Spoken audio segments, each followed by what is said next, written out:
বুখারী শরীফের 5427 নম্বর হাদিসের বর্ণনা।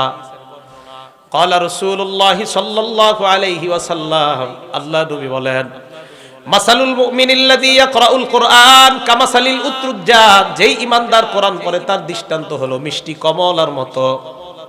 কিসের মতো? মিষ্টি কমলা। রিহুহা তাইয়্যিবুন, যেই কমলার ঘ্রাণ বড় চমৎকার, তা'মুহা তাইয়্যিবুন, স্বাদও বড় চমৎকার। আরে মুসলমান, নিয়মিত যদি কোরআন পড়েন, আপনি ঈমানওয়ালা আর আপনি ঘ্রাণওয়ালা, একদিকে আপনার ঈমান আরেকদিকে আপনার কোরআন। কোরআন পড়লে এই কারণে আপনার ঘ্রাণ, আর ঈমানের কারণে আপনার স্বাদ।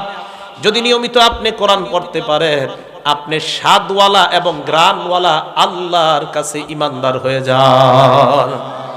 যেই ঈমানদার নিয়মিত কোরআন পড়ে তার দৃষ্টান্ত মিষ্টি কমলার মতো। সুবহানাল্লাহ। ওয়া মাসালুল মুমিনিল্লাযী লা ইয়াকরাউল কুরআন, যেই ঈমানদার কোরআন পড়ে না তার দৃষ্টান্ত কামাসালিত তামর, খেজুরের মতো। কিসের মতো? খেজুর। বলেন তো, যে ঈমানদার কোরআন পড়ে তার দৃষ্টান্ত মিষ্টি কমলার মতো, আর যে ঈমানদার কোরআন পড়ে না তার দৃষ্টান্ত হলো খেজুরের মতো। কেমন খেজুর? লা রিহা লাহা, যেই খেজুরের কোনো ঘ্রাণ নাই। ওয়া তা'মুহা তাইয়্যিবুন, তবে তার একটু মিষ্টি আছে। খেজুর মিষ্টি আছে।